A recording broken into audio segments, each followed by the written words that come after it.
Sure. Good afternoon, everyone. My name is Ed Walmark. I'm the Protection Unit Forester over in Tillamook with the Oregon Department of Forestry. I actually oversee the fire program in the county and the Forest Practices Act, kind of oversee both of those things. So I have a PowerPoint presentation we put together today, about 55 slides. My intent is to show you some statistics of this year and the year in review in the fire, kind of talk about the campfire everybody's talked about over there in California, and then have some ideas here that we can do for fuels reduction, around properties and things like that. I'm not here to scare anybody, freak anybody out, anything like that. Just trying to give awareness for fire prevention. It's always good to strike when the iron's hot, so to speak, when you've had an incident. That kind of thing. It's also a very nice day. I always like giving fire talks when it's actually nice outside. It's not snowing or pouring down rain in January, so we'll take that. So the majority of my presentation I'll just do over here and kind of go through the PowerPoint. I like to be pretty casual in my presentations. We'll have time at the end for questions and answers, but if you got a question, go ahead and throw your hand up and we'll talk. Let's just do an introduction of Perry. Perry, do you want to talk a little bit about yourself? I think everybody knows me here. Perry Sherbaugh, Fire Chief. Actually, you've covered all I was going to cover, Linda. I was going to introduce Chris, and I will be interjecting as Ed gives his show here on fire prevention, what we can do, and talk about. Tell people to turn their cell phones off. Please shut your cell phones off. And I wouldn't be doing my job if I didn't tell you to exit there, and there's an exit out the back door. Good. Keep always clear. But anyway, no, I'll be interjecting as we go through this, and I'll talk on some of the local fires that we dealt with here locally, and hopefully we'll leave here with an understanding of what you can do, because there's a lot you can do. There's a lot of things that you see, that you've seen, and I think Ed's going to talk about could it be prevented or not. I'm just posing the question, and I'm here to tell you there's a lot you can do to prevent a lot of the things that you're going to witness here today. So. Thanks, Perry. I'd also like to introduce David Helmerks is here with me. He's our permanent forest officer. He's in charge of mostly fire prevention and activities of that. He goes around to the schools and does some fire education as well. And at the end of today's talk, we have a bunch of handouts in the back too for folks. Feel free to grab anything you need. So, and I'll just back a little bit more about myself. I've been here, I think I started in 1998. I have about 21 fire seasons. I am on a state fire incident management team as a division supervisor, so I'm in charge of kind of a whole bunch of folks in a given area, a part of the fire. And I've been to Alaska, North Carolina, Washington, Oregon, all around a little bit. So I've seen a few fires and have some perspective. So, all right, so let's get started. First, I'll just talk about a little bit what ODF's about in forest land protection. So in ODF, we protect 16 million acres of private and public forest and grazing lands throughout the state of Oregon. We're funded through forest landowner assessments and the general fund match. So that's kind of our mechanism of funding. We have a $50 million base protection structure divided between 12 protection districts. And it's part of the Oregon Forest Land Protection Fund. And we call it part of our complete and coordinated fire system. So and we're kind of unique in that sense. Once we go over the $50 million threshold, we actually have an insurance policy through Lloyd's of London, which is pretty unique for us, so that's good. We actually have insurance. This just illustrates here our districts throughout the state, and the green polygons there are our fire protection. All the private land within those areas are within our jurisdiction, and then we also protect the BLM land that's west of the Cascade Crest on the west side of Oregon. So that's kind of how we're spread out. So let me just cover some statistics real quick for folks. And we're just talking about Oregon Department of Forestry jurisdictional fires on this slide here. So we had a total of 1,115 fires, okay? And out of that, 896 of them were human caused and 219 were lightning. So yeah, that's kind of telling that folks, the humans are causing still more fires than natural cause fires, hence our prevention message and outreach. But in comparison there, you look at, we got 78,746 acres burned, and out of that, lightning's still the winner on that one. So, but humans, each year this number keeps creeping up, which is kind of disturbing on our end. So, we have enough problem with lightning. So now this is looking at everything in Oregon, other jurisdictions compared to our department here. And we had 834, almost 835,000 acres burned in Oregon. And then on our jurisdictional of the Oregon Department of Forestry, we had under 80,000 acres under that burned. So it was a pretty big fire year for Oregon again. We've had about 5 years in a row that have been pretty busy, you know. It's not getting better. So hence my speech here on fire prevention. So here's a good slide about the wildland interface. Good photo. You got forest land in the background there, and then you're starting to see the homes intermixed in the forest. Similar to what we have in this beautiful community, we have Neoconi Mountain Industrial Forest behind us, all the way down to the ocean, and we have homes in between. Of course, beautiful place to live. So we're going to talk more about this. So let's get a definition. And you'll hear me throw out wild and urban interface, WUI, urban interface. It all means the same thing. But it's where communities or homes border or intermix with wildland fuels. And they can include anywhere. I mean, it's in the city. Out here, I would consider this wild and urban interface just outside of town here as I was driving through. Very similar to what Paradise. I've never been to Paradise myself, but we've sent crews. Last year, I think, David, you went down to Ventura County, down there during Christmas, in fact. So, some more statistics. So 67% of all fires in Oregon occur within 1 mile of this urban interface area. Okay? So, it is. And 84% of those are human caused, statistically. And that's because, people start fires. The more concentrated the people, it happens. So 84% are human caused. So I'm breaking this next slide down into just the fire effects in Oregon, and then we'll start getting down into California and other examples here. But in 2018, the effect in Oregon communities were this. We had about a little over 8,500 structures threatened. A lot of those were down in southern Oregon, Illinois Valley, Applegate, that area down in there. We spent a few weeks, and those folks have had it tough. Out of that, 10 homes were destroyed. And not to mention down there, those poor folks are living in smoke pretty much from July 15th on, and I'd say till the end of October, basically. I mean, to the point where I went down on some fires and I couldn't see 100 feet in front of my pickup one day. And I'm trying to strategize on how we're going to herd this fire and put it out, and you can't even see in front of your truck. And then these folks that aren't, trying to breathe and live, and tourism suffered, everything. It's horrible. So yeah, it was very bad. All right, so now let's talk a little bit about the campfire out of Paradise, California. And then we'll go through some slides in here, and then I'll bring some local examples into it, and then we'll give some suggestions on how to improve your properties. Again, I'm not here to scare anybody, it's just awareness. The Paradise, okay, out of this here, we had almost 14,000 homes destroyed. Complete chaos, horrible. 52,000 people are evacuated, okay, that's unheard of, and 86 fatalities. And most of those folks, unfortunately, that perished for trying to get away, running down the street, asphyxiated by smoke, that kind of thing, trying to evacuate. Okay, so just think about that. And it's the most destructive wildfire in history to this date. And I hope we don't want to go there. So just this is just a snapshot of one of the little areas in Paradise. Okay, and let that kind of sink in a little bit. But my structural friends here were saying this, mobile home court. So we're talking structure to structure ignition. A lot of these trees in here, you can notice the crowns are still in here. A lot of these will probably die, but it wasn't a crown-driven fire, which in my mind, that's a that's a surface-driven fire. So lower intensity, starting to hit homes, structure to structure ignition. And we'll talk more about how those things can progress in the next few slides. But define a little bit better for the folks, crown fires versus surface. Yeah, and I got some slides that will actually illustrate that better. But just keep that in your mind. Crown fires are not good, and that's what we're trying to avoid here, keeping those fires from getting to the tops of the trees. And thanks, Perry. I got some slides that will help with that. So yeah, pretty catastrophic.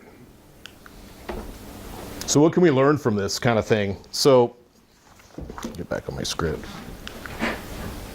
And I'm not here, could this have been prevented? And I'm not here to say yes or no on any of that kind of stuff, because people are going to have their own opinions. But, there's land use laws, there's other things that we can start thinking about, and things we can mitigate on our own on our own area. So just kind of keep that in the back of your minds. This was a wind-driven firestorm that moves through Paradise in less than 4 hours. So from a suppression standpoint, Perry chime in and help me out, but that's pretty hard to fight a fire when you have something moving through that quick. You have over how many people evacuated? 50,000+ people. I mean, it's a really bad day to fight fire in that. Hence the need for prevention. And I know that a lot of times people will see, in fact, I was just talking to the gentleman last week about it, wondering what the fire department's doing. They're lined up there and yet they're not putting any water on this fire. But sometimes you have to weigh out, we spend 4 hours on one structure fire.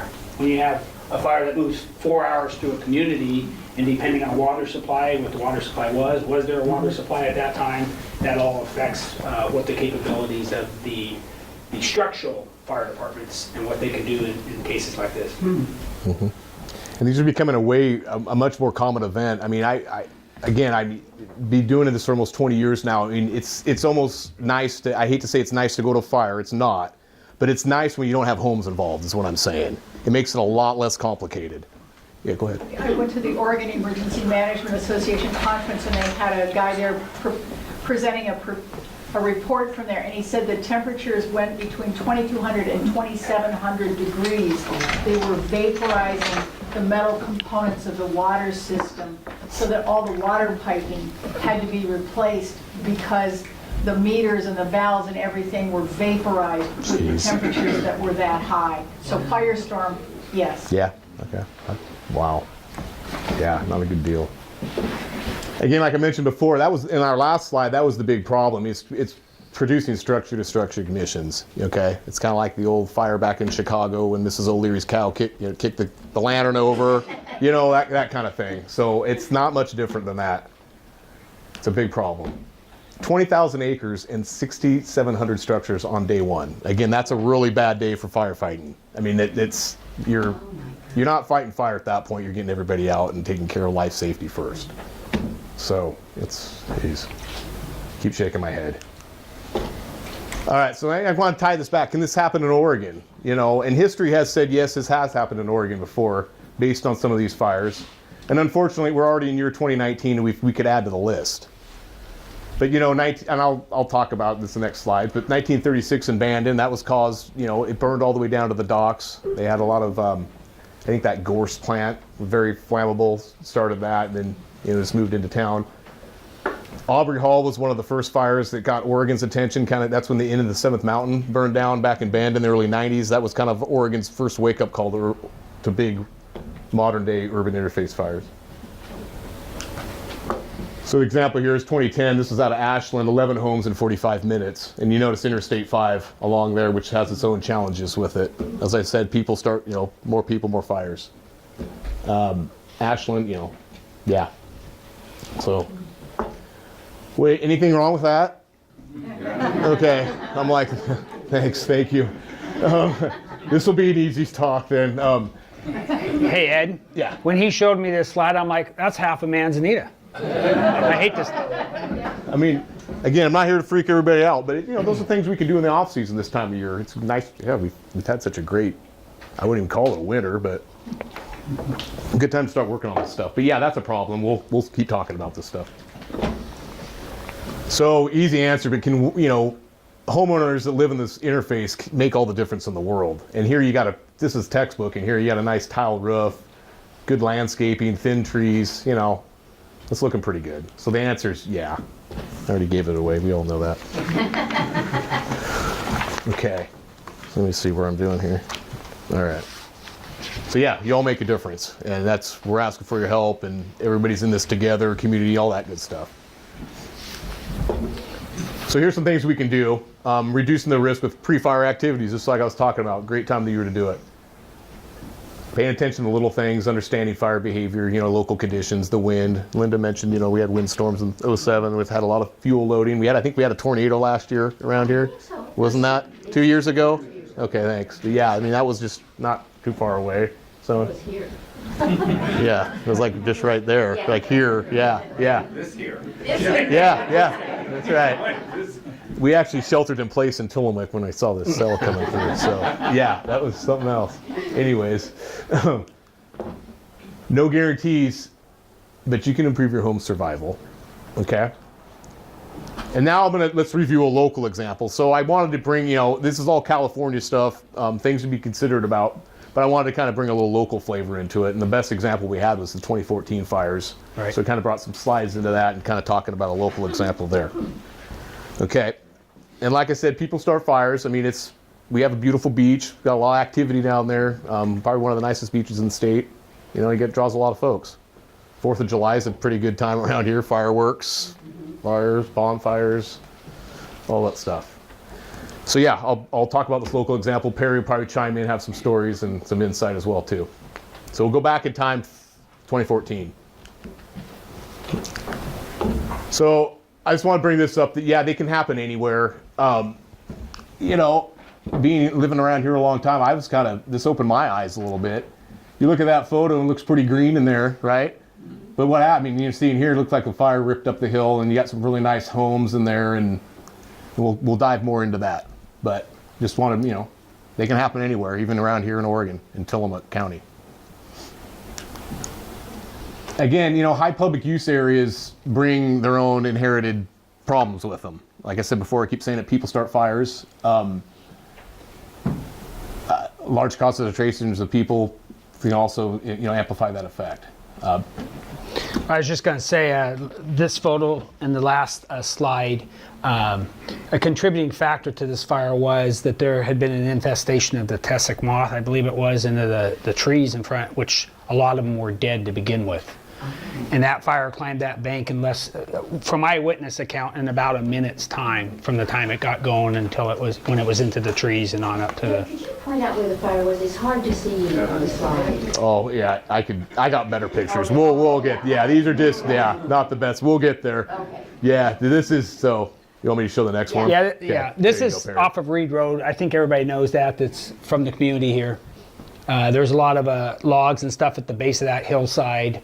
A popular spot for surfers to go and surf off the rocks there, and a lot of times they'll have campfires. Not saying it was a surfer. This was the weekend after, or like 3 days after July 4th. And so this could have been, you know, somebody down having fireworks. Who knows? You know, there's a million campfires on that beach. But unfortunately, 3 days later, after the 4th, this fire obviously Well, happened. and it was windy. That's the other thing. We thought the fire may have gone dormant, but the wind. Well, it's the beach. We have a lot of wind, right? Yeah. And most of the There's a time, holdover. You bet. it's prevailing off the ocean coming inland. So all those fires along the beach grass there, or the beach, the embers, which he'll talk about here in some more slides, blow into the vegetation at that point. So it can be, they think, totally out, and then it flares up. Yep. Thanks, Perry. Yeah, I mean, and then you throw in slope into it, you got a whole nother issue. So we'll get into that. But yeah, pictures say a lot. Again, I go back to this, it's the little things that'll get you, and the little things in this instance are embers or firebrands. Can't speak, and I'm going to keep bringing up embers, remember the ember, all that kind of stuff. But it's something to remember because it's what starts more of the fires anyways. Fire-resistant roofing material makes a difference. You know, this is cedar shake. Looks like Perry did a good job. I had to ventilate the house to get in there. Saved the structure, did an excellent job. It was damaged a little bit, but nothing that, you know, insurance can't take care of. So, I mean, what I'm getting at is roofing material makes a difference. It's a good line of defense. I'll have more slides that illustrate that.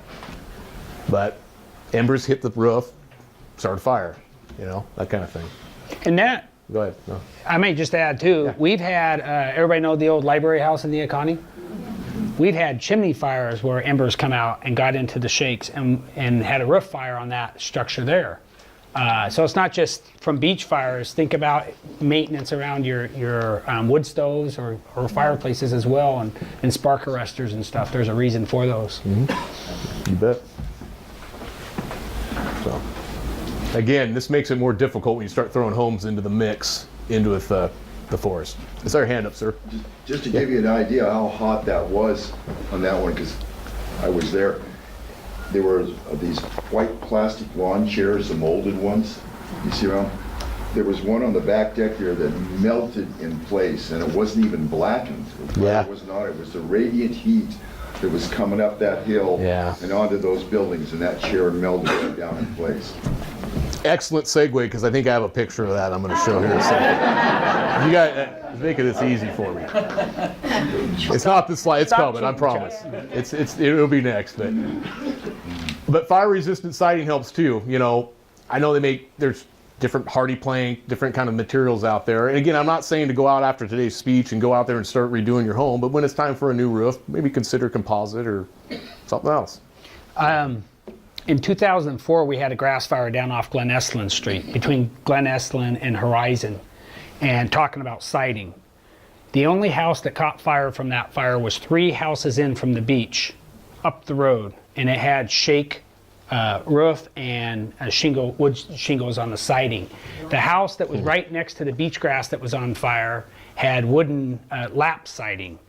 And then, anyway, long story short, to prove the point of fire-resistant construction, all the other homes, both on Horizon and Glen Estlin, were fine, but the third one in was the one that caught fire because an ember got up under between the deck and the wall and started a fire there. So it's something to think about. Yeah, go ahead. Because you had an idea of how far an ember can fly and still cause a fire. Why should I know of fires in Oregon across the Columbia River about a mile distance started Yep. fires in Washington? Good point. And actually, that's how the Eagle Creek fire, it spotted across Washington. I've been on fires back in the Dalles where I've seen it spot across the Columbia, and you'd never think that would happen. It's amazing. So good. Thank you for bringing that up. The Columbia is a pretty wide river, I think a mile plus in some spots. So, yeah. Again, embers type places in cedar shake siding. Just another place for that ember to go into and start, doing bad things. So, remember, keep saying embers. And there's your chairs, I think, that you're just talking about. So, and I have defensible space question mark on here. And this is the upslope from the home that we were just looking at below with the spruce that was all burned. In this sense here, you got some yard, it's mowed, it's good. Grass probably wasn't totally green, but the issue here was when you had that heavy loading in the fuel and then the slope, and then the embers going like this. Okay, you got any more insight on that, Perry? Or No, I think that's Okay. again back to the fire-resistant construction might have helped, but Again, not trying to be the armchair quarterback or anything, but it could have helped. But one thing I'll point out here, notice just to the north, and it's actually still green because the fire and the wind, the way that it was moving, was coming out of the northwest and carrying it to the southeast. But the trees there are green, but how many homes have those trees come right up and surround their home? And once it's in that shore pine, it's a tough fire to fight because You it's bet. quick, it moves fast. And nice prevailing northwest wind, right? That's why these trees are like, you can tell where the wind's going. So, yep. So yeah, defensible space question mark, probably some improvement, but not horrible. I just threw this in here for maintenance. Again, another ember started on the deck here, same fire we're talking about. But you start to see salal growing up through there, just something to maintain. You don't want vegetation coming up through your deck. More flammable stuff. Again, I'm not saying, like I said before, I'm not telling everybody to go out there and start remodeling your homes or anything like that. But if you do have cedar shake, it's going to increase your need for defensible space. That's all I'm saying here.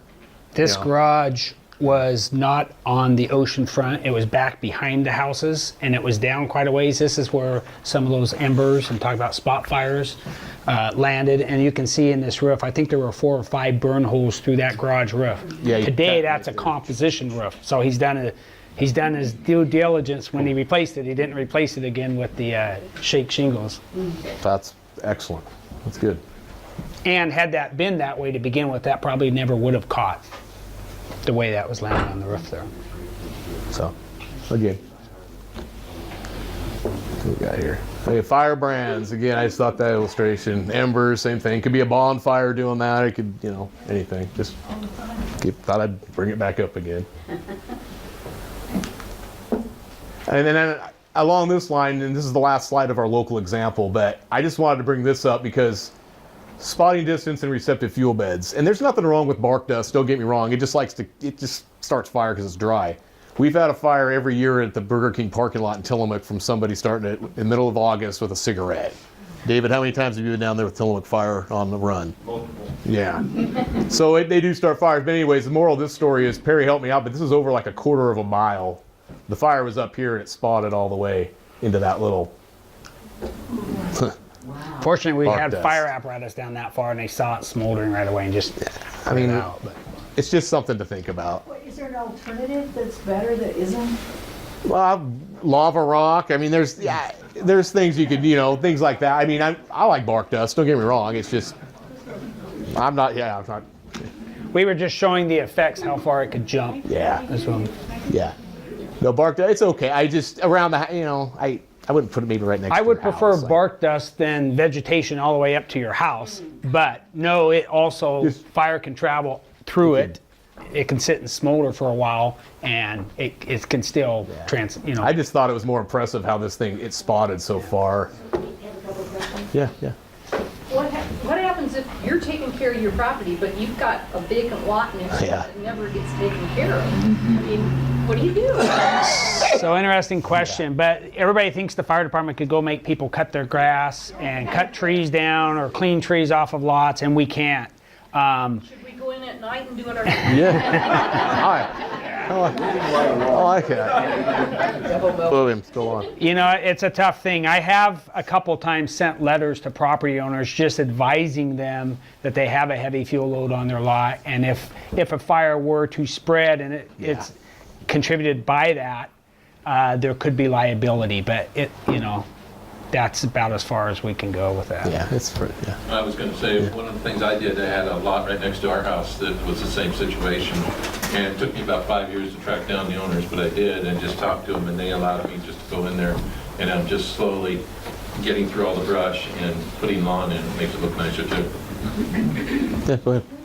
Is there a difference between the fires that people start on the beach that's campfire wood versus burning the logs? Because you see these big, huge logs that people are building fires with those logs. Yeah, and that's, that's a big problem here. I mean, and we'll talk about, I have some other ideas too we'll get at, but yeah. How flammable is Salal? Because it'll burn. It's green, but once you get a good enough heat on it, it's very volatile because it has little waxy oils in it, and it actually burns pretty darn well. Yeah, it's kind of like, I'm sorry. It's kind of like Oregon grapes, the same thing. If you keep them, keep it lower, you can manage it, but yeah, it'll burn, sure. So will English ivy. It's kind of like that too if you get it hot enough. So yeah, good discussion. Anything burns when you get it hot enough. Yeah, go ahead. Yeah, another thing on that Beulah Reed fire there, that there was only one way to drive out of that area, and that was past those 4 houses that were involved. So if that things had gone and they couldn't get past that road, they were stuck in there. And that fire would have gone right up to 101. Yep. Yeah, we don't want that. I've been up there years ago. We had a fire up on Neocani, and we kept it from going into Oz West, and that was scary. And that was fireworks related. It started the one over the highway there off the That's side. 2002, I think. Somewhere back in there. Getting too old. All right. So let's talk about some ways to mitigate this. So I talked about all the horrors and everything we just looked at, campfires and all the different local examples. But let's look at some ways to mitigate this problem. So we're going to talk about the home ignition zone, and there's 3 main zones of defensible space that we'll cover in the next few slides. Like I said too, David's got a bunch of cool handouts back there, posters and everything that shows you more in depth too. So being prepared. So we're going to want to create defensible space, and we'll tell you how to do it. Provide access. I hear that in the audience. That's pretty darn important, being able to get in and get out, so we know where to find you and put the fire out. Harden the home. That's just making better building materials for your home, making it more fire safe. And then some other connections and the little things that can get you in the end we'll talk about. So step 1, defensible space. We're kind of talking about this inner zone right in here. So it begins at the outer edge of the structure. So basically right in this zone here. And right in there we're talking about stuff that isn't going to burn. Green grass, asphalt, clover. I put in there bare rock, or soil, bare soil or rock. Works really good. Lava rock I'm a big fan of. It doesn't burn. You don't have to mow it. Mulches. If you like mowing your lawn. Main thing about your lawn is just keep it irrigated and short. That kind of thing. But that's what we're looking at in this main zone here. And do you have a suggestion on footage away from that? Yeah, and I don't want to give the wrong answer right out. We'll get to it in the slide, and then he knows more. What you want to do is not have what they recommend is nothing burnable and combustible up to the foundation within the drip line of your roof. So anything underneath your roof drip line is what they say is to clear out. For instance, I live in Tillamook, my home, most of the way around my house, actually what I did is took pea gravel out from the foundation, out to the drip line, all the way around my house. That way, if these embers, the little things, land up against the house, if there's stuff there, it's not gonna catch that on fire, so. And it talks about, in some of the handouts, it talks about that.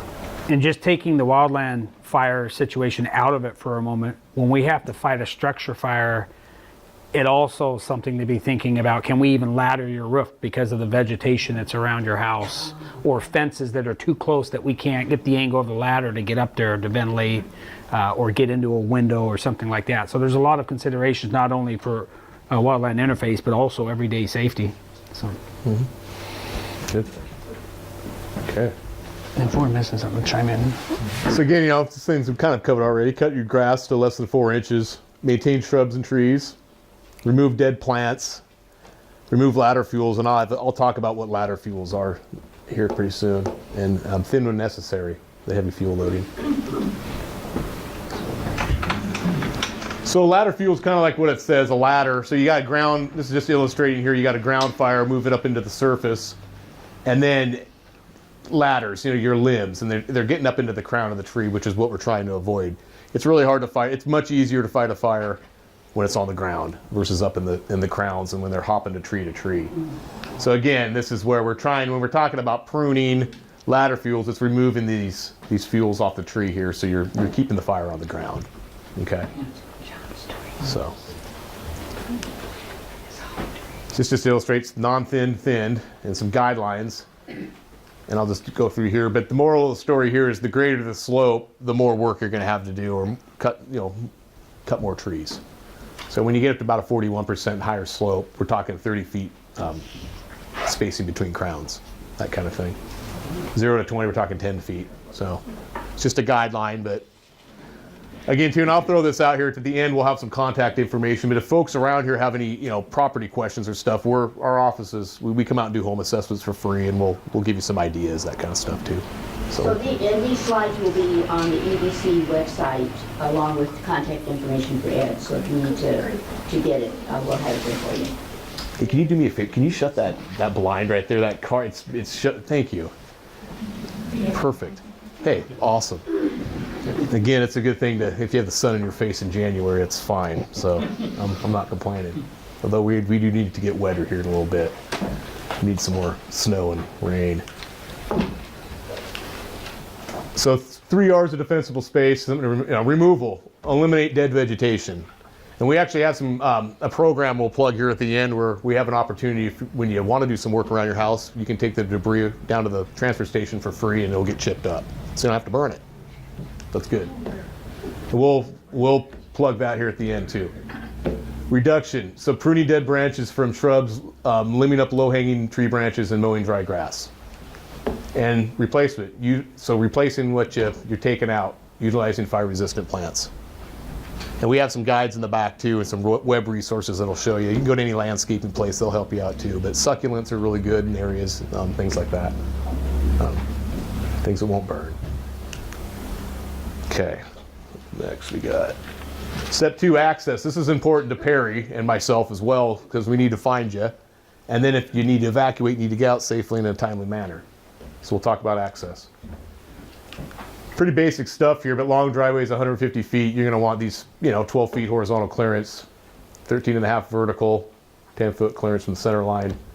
Main things too is, these are really important, being able to find you in a good, quick manner. Especially when we're out in Eastern Oregon and things like that, we're really spread out. These signs, I'd love seeing someone's address when I actually get a dispatch to go respond to a fire. Hey, I can find you. It makes me feel good. Ed's taking some verbiage out of the fire code there. 150 feet over that requires a turnoff or turnaround. But even if you have a 10-foot driveway, 50-foot driveway, make sure you maintain those clearances. Because if we do have to bring a piece of fire apparatus in, we need to be able to get in there. Another thing too, I just thought of this, but if if you're within the fire, there's fires around the area. We're not to evacuation level yet or anything. It's always good to park your egress out, have your rig point in the right direction. We say that a lot in the fire service. Where we go into a fire, you want to be able to point yourself out so you can get out of there quick. So just keep that in mind too. So how harden the home? These are home improvements we can do to the actual structure itself. Again, some more review, but like I harped on this a lot before, use fire-resistant roof and siding material when possible. And if you're not, then take some more consideration in your defensible space. It's good to trim all branches 10 feet away from the roof. This is a big one because you don't want that flammable vegetation touching the roof. It also is going to contribute to more stuff in your gutters, more moss on your roof, that kind of stuff too. And then covering your chimney, that's kind of a code requirement anyways, but spark arresters on your chimney, wire mesh, we obviously don't want fires coming from your fireplace, starting fires that way. But that's usually in building code. Again, the roof is your most vulnerable. We keep talking about the roof, and this is why. Again, you want to remove all your dead branches, leaves, pine needles, all that stuff, debris, junk. Box and eaves, but provide for ventilation. Obvious reasons for that.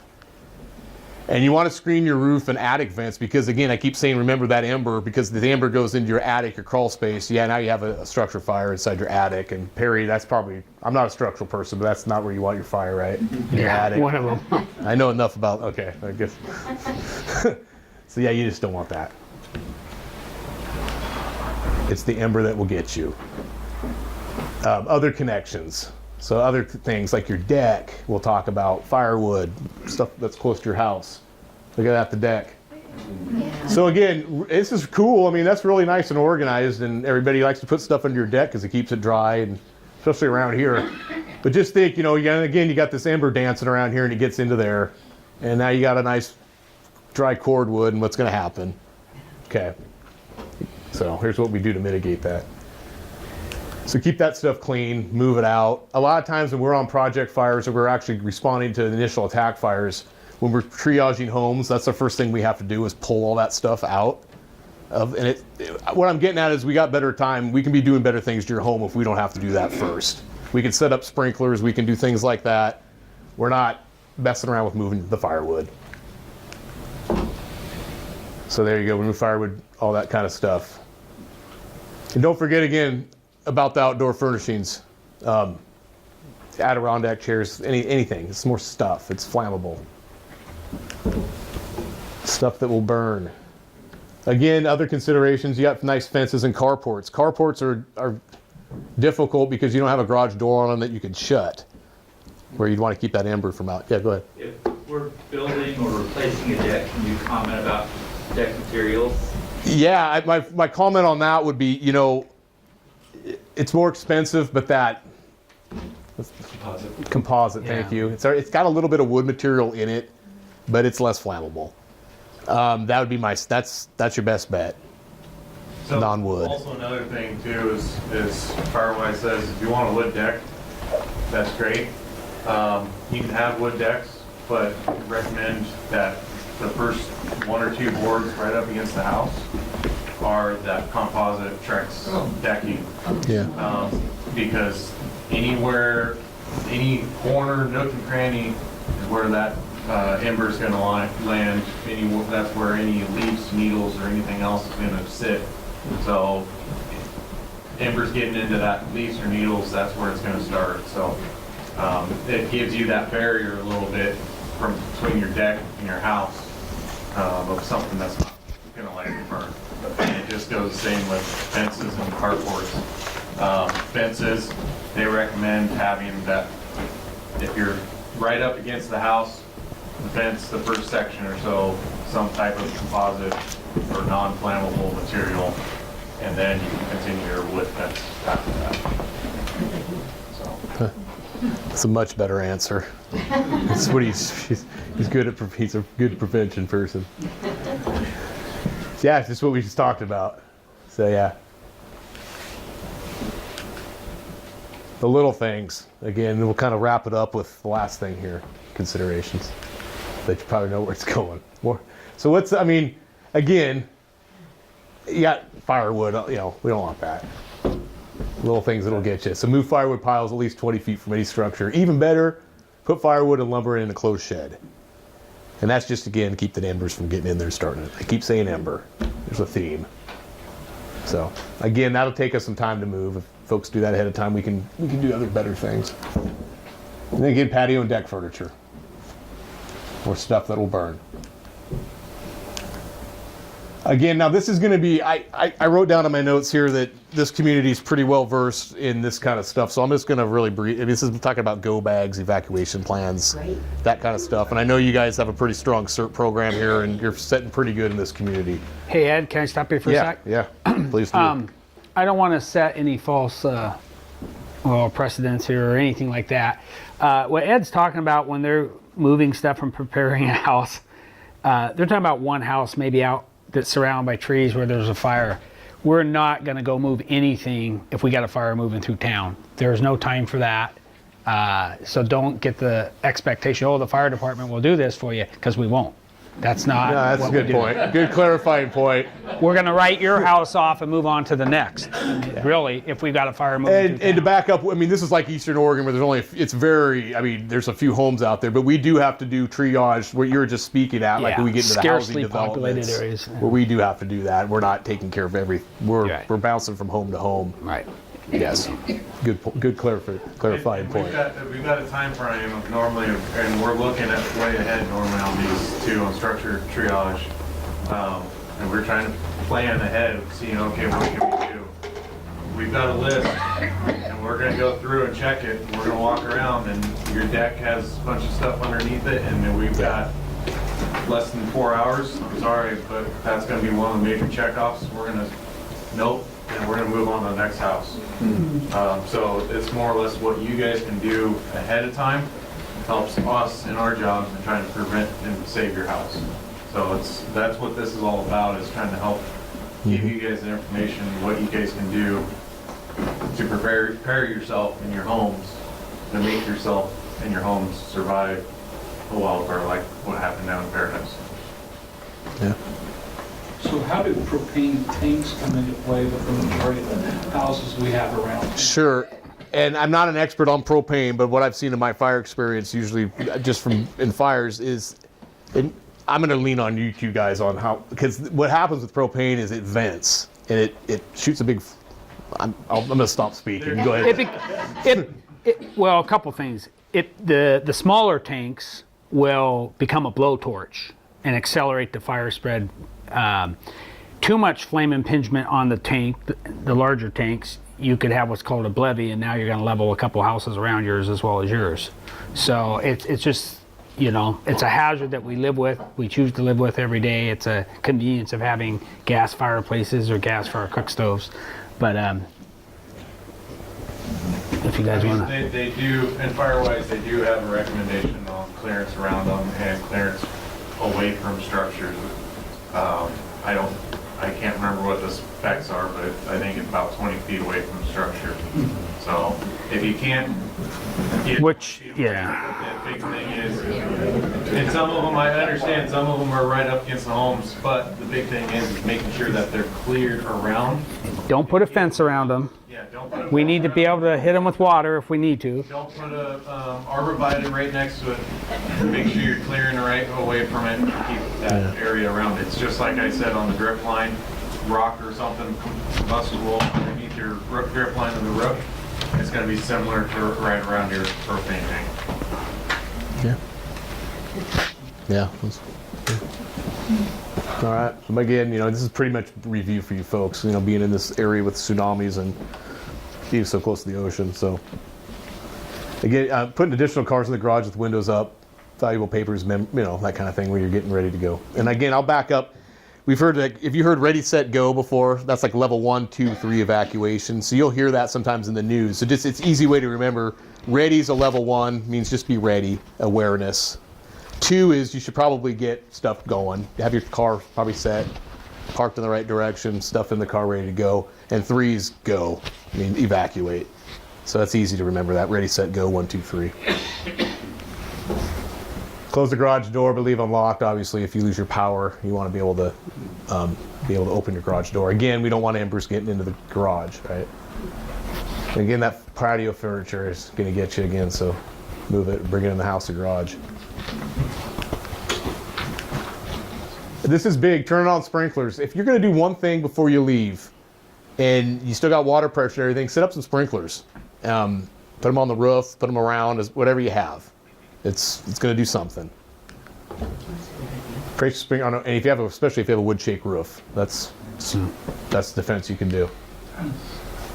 Close all your doors and windows against the ember and radiant heat doesn't enter your house. This sounds kind of weird, but leave lights on in each room. At nighttime, it's easier to find your home when the lights are on, that kind of thing. I mean, with all the smoke and it's just easier. Sounds kind of weird, but it is. Move furniture to the center of the room. And this is a big one here. If you're going to still be around, this is your fire watch obligation, I like to call it. Just continually check the roof, attic, and surroundings, making sure there's not smoke in your eaves, attic, that kind of thing. Things that you can pounce on when it's still small, if you're still there.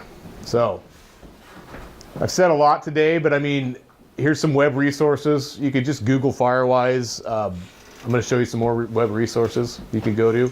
In the back, we'll have a lot of materials, handouts. It's going to explain this stuff a lot better. They'll actually have thresholds and things you can go by. Situational awareness. I know folks probably have go bags, that kind of stuff, probably around here. I have one in my truck. Act early. Doing so is going to help all the responders get in there, and that's what I'm getting at is follow the evacuation levels. It's when it's time to go, go. It's usually meant for a reason. Wildland Fire org. Wildland Fires, I don't know if it's something like that. It's a good Firesg.org. Firesg.org is a good one. Just Google Firewise. The more web resources we got, if you just type in odf.gov, you'll find our stuff. OFRE's, Oregon Forest Resources Institute, has a lot of good information on forest management stuff, thinning specs, and then Firewise Communities is a really good one too. Again, if anybody's ever down in Silverton, Oregon, the Oregon Garden's got a really cool house. It talks about hardy plank siding. It's a model that has everything that we just talked about. If you could go walk through it and see it, that's really neat. It's a beautiful spot. And then Ready, Set, Go, Wildland Fires, again, another good website. These are our folks in Salem that are National Fire Plan coordinators. They do stuff. But and then people can always call me. There's my contact information. Like I mentioned before, we'll do home assessments for free. If folks are, you got some questions or want some ideas, we'll come out there and give you some ideas. So go ahead.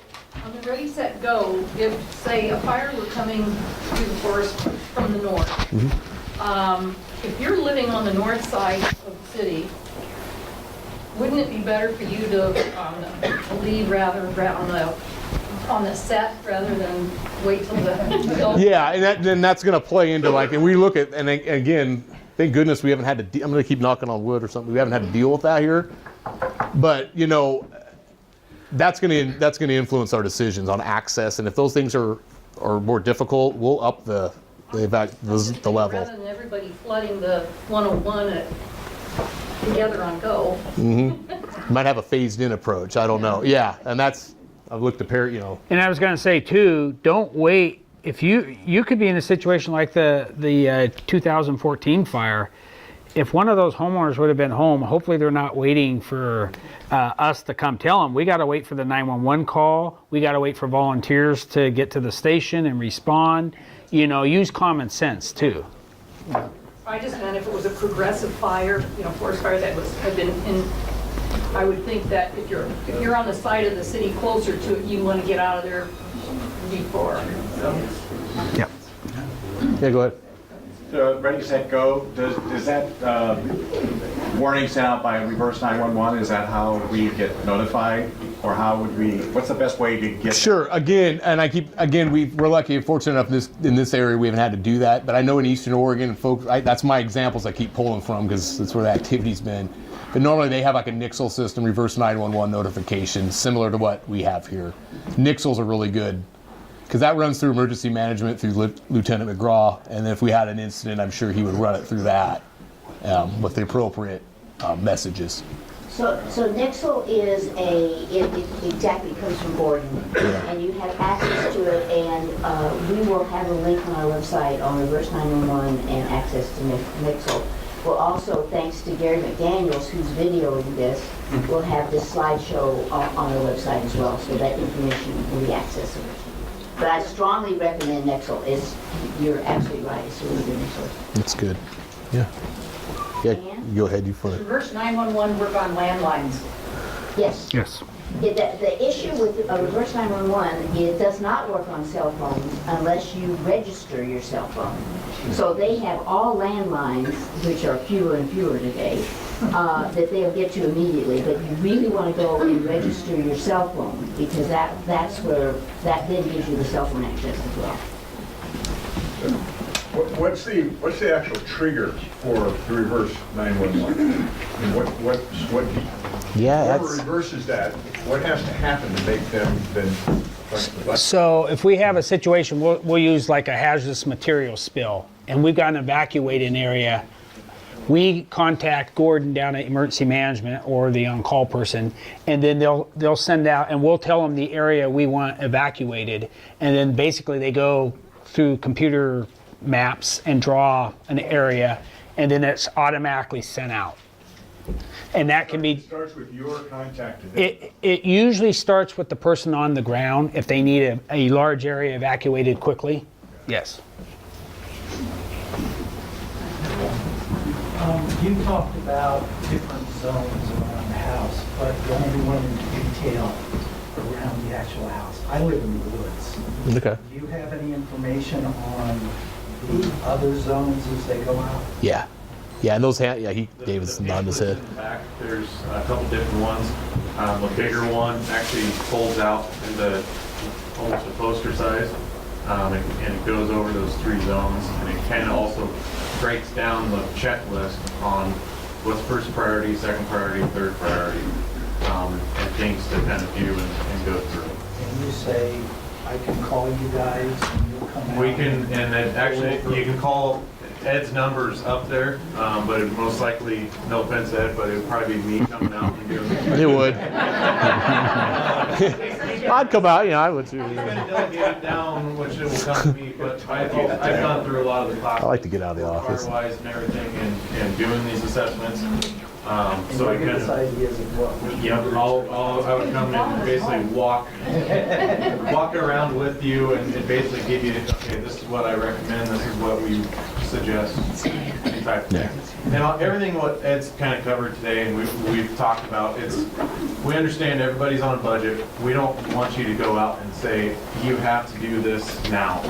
You have to change your roof to a composite or metal roof, or you have to change your siding. These are things to kind of, okay, look at, well, is my roof going to need replaced in 10 years? Well, let's start looking and let's start saving up for putting a new roof on. Siding's getting older. I mean, it's things to kind of look forward and down the road of what to do and improve. But in the meantime, this is what you can do. Is there any fire retardant that one could put on a shingle roof if they had a shingle roof? There are, there's a sheet back there that talks about coatings on what you can do. There is stuff out there that you can purchase as well to put on. You'd have your hand up for a little bit. Tom? After the beach fire near Connie, there was at one point they were planning to remove the big piles of log.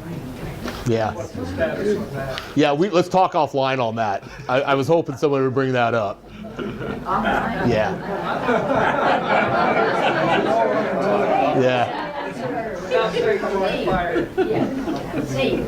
Just a couple of observations. Just moved up from California about 3 years ago, and I was evacuated twice. Once in the Yosemite fire in 2014, and the Butte fire, the next county up in 2015. And I worked with a lot of survivors on the Butte County fire afterwards, helping out with the local nonprofit.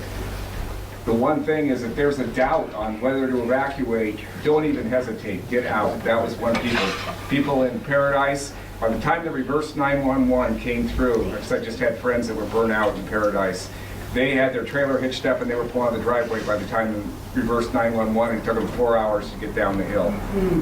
And if they'd waited another 15 minutes, 20 minutes, they would have been ones running. and that's where a lot of it was. The other thing is, they talked about having your personal papers and everything in your car with your windows rolled up. Get that done in advance. When I was talking with people that had, the first thing they knew of fire was the trees were burning at the end of the driveway, is to have a in your go bag, have a box with your important papers or on a Tip drive. on a file, and have that ready to go and grab, because talked to a couple people that said we had everything set up and it was just so crazy. As that fire came at us, we grabbed the wrong bag and we're gone and everything burned up. So have it all set. It's part of your evacuation plan to have your important papers right there instantly available. I think it's a really good time. Linda Cook, would you stand up and talk about the Go Bag classes that we're offering that would include those kind of things that just Right. We offer a community class starting in January. We go every other month, and that's where you'll learn all about go bags, where you buy the materials, what you need, why you need them, why you need a go bag. And we have this class, the next one is in March, and then the last one will be in May.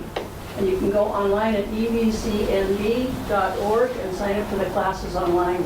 And they're really good classes, you really learn a lot, and it's really necessary that everybody have a go bag in their car and in their home. So if you pick up one of our bookmarks back there on your way out, it has our website on it and all the classes. The other thing that Linda and her team has done is that they have many of the supplies there, so they're easy to access. Pretty organized group, aren't they? Joe, would you talk about the CERT class that's coming up? Barely hear you. CERT class. CERT. So our next CERT class is in April. First weekend in April, we go Friday night, Saturday, Sunday, and then we have a final the following Sunday, and you learn light fire suppression, light search and rescue, triage, light medical procedures, and so you're just better prepared. So CERT is Community Emergency Response Team, and you're just better prepared for any kind of an emergency, and you're just a better asset for your family and for your neighborhood. And you can register online. If you go to the EVC website, you can go to the calendar and you can register online.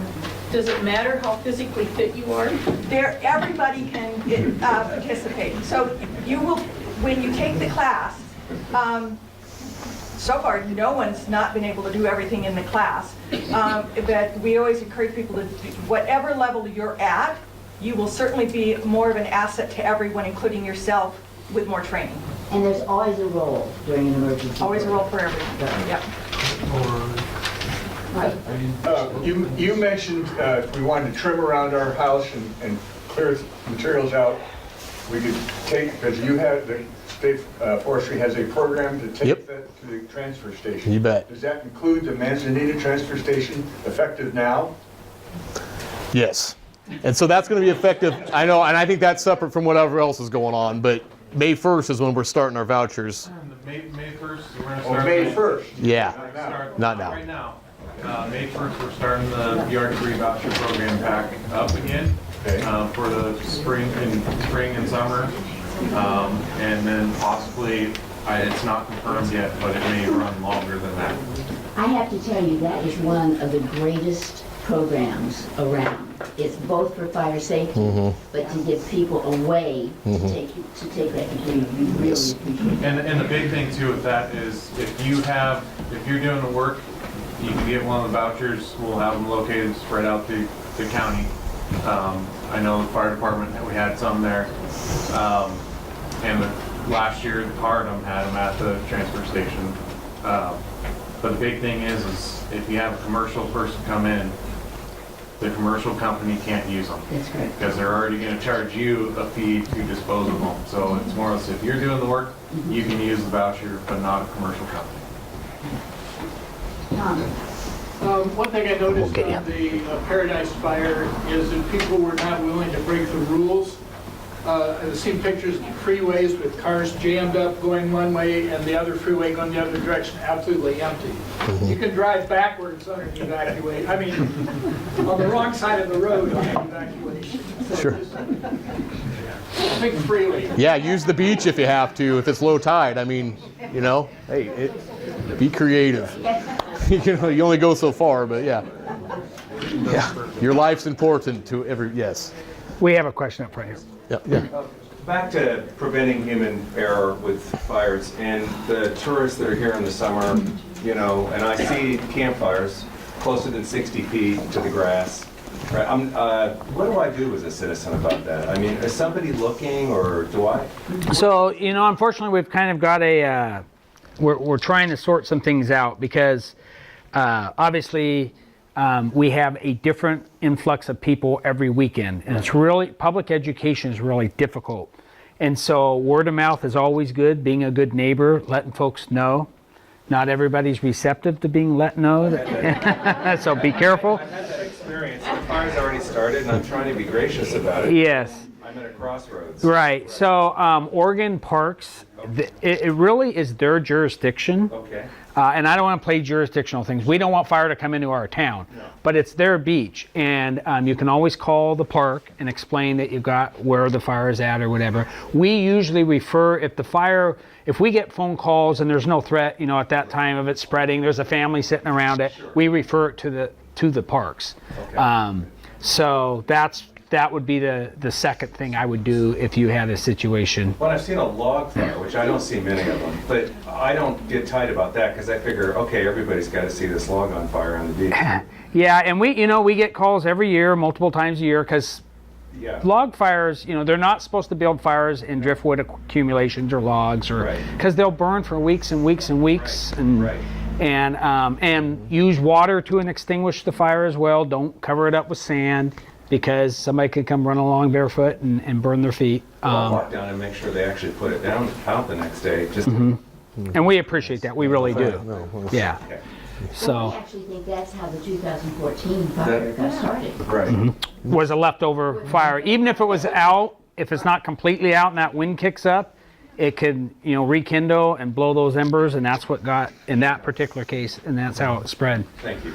So EDC is so influential all over, and that public, you are, and the public education piece, because I'm kind of the beach fire Nazi too, and it's like, well, the locals don't want us to build fires and have fun. Well, no, the rule is it's got to be. We don't. Go home. But the rule is, it's got to be below the high tide line, so the high tide comes and puts it out. Yep. That's number one. But number two, if you ask Travel Oregon and the Oregon Department of Forestry and a whole bunch of people to spend some of those tourism dollars on education, because what I say is, you know, when you're doing things that threaten our homes and our lives, we're very interested in that. That's a really good point. Well, Vivian Simon Brown said, Leanne, you have to be calm and reasonable. So I do my best. No, you don't. And if you ask them to spend some of that tourism money on educating people, because I don't think they want to burn our homes down and kill us, but let's help them not. Right. So I think that's a really good point. All right. Thank you. Yeah. You feel? Would you comment on the late season fire risk of Scotch broom? We're surrounded by it on three sides. Scotch broom? Scotch broom. Yeah, Scotch broom's very flammable. I mean, it Yes. you should be cleared. State land. Yeah. State land? Yeah, I know we have a lot of it on state land, yes. Yeah. It's really pretty, but it's, Can't see my head. takes over everything. What's that? Yeah, we'll go with that. Yeah, I like that response. It's like tracking down knotweed. I mean, it's real hard. We have spot treatments, but trying to eradicate it's pretty much it's a hard thing. So we do deal with it on. And I think the state park is working on it, at least in the Hale Bay. Yeah, I would think. They're trying. Good. Any other questions? I think let's give a round of applause. One more. Just in case it helps others, is there a lifespan on triple wall chimney, metal chimney material? Oh gosh, now you're getting into manufacturer specifications. If you have any doubts, you should have it inspected by a licensed inspector that does flues and stuff like that, because like everything else, over time it gets fatigued. That inner lining gets it starts cracking and stuff. So, but I can't tell you, you know,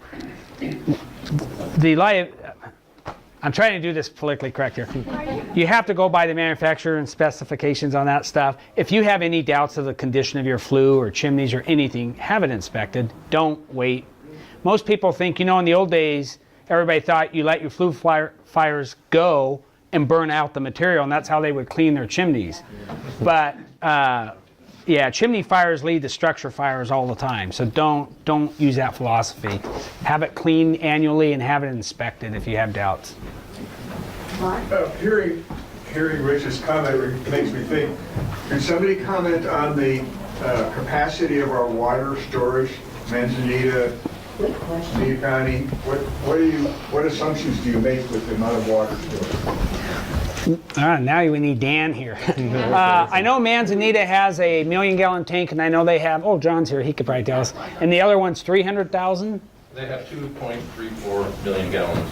They who? The city of Manzanita. Okay. And that provides both Manzanita and Wheeler and the surrounding areas except for Nahum. Nahum has 1 million gallons. They're kept full, especially in the summertime. That's just in Oakland County, right? The economy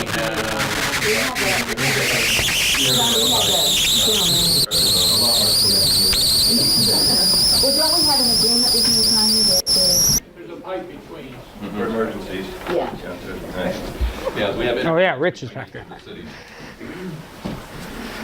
How much storage are you guys having? In the tanks, 300,000. Okay. And the other thing is that the fire district has just done an inspection of all of the fire hydrants so they've been tested. No, we're constantly doing an inspection. We're currently going through the Manzanita hydrants. Let me just mention too, hydrants, because a lot of people are confused about this, they're not owned by the fire department. They're actually owned by the water system that they're in. But we're trying to go through, we've inventoried all the fire hydrants to see what the flow rates are. And we're currently going around to the entire district and making sure all the hydrants work and that the valves are exercised. I know we haven't hit you yet, Rich, and we'll talk to you before we do that. Yeah, you guys have been really good up north. Do you know if there's a schedule for after action? We do, but it's... I haven't seen, I'm sure there's something out there. There's been multiple reports. I haven't seen anything official yet from an agency to answer that. Ask about the after, that's a really good question, the after action reports after the fires. So it's the responders' review of how they handled the fire and what they would do differently the next time. It's a really good piece of information. Thanks, Mike. One last thing, the fire district had something to do with the insurance rates on homes for fire protection. Well, so insurance service offices rate our community for fire suppression, and we are currently a 3 if you live within 5 miles of the station and 1,000 feet of a hydrant. If you live within 5 miles of the station but not 1,000 feet of a hydrant, we are a 4 is the protection class. And that's on our website under insurance service offices. Okay.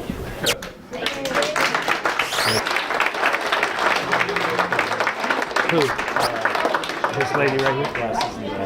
But wait, before you No, go, so what does that mean? I want to make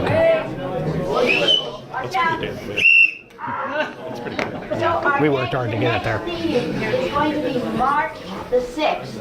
And on March the 6th, Dogami is coming here to talk about a program they call Beat the Way.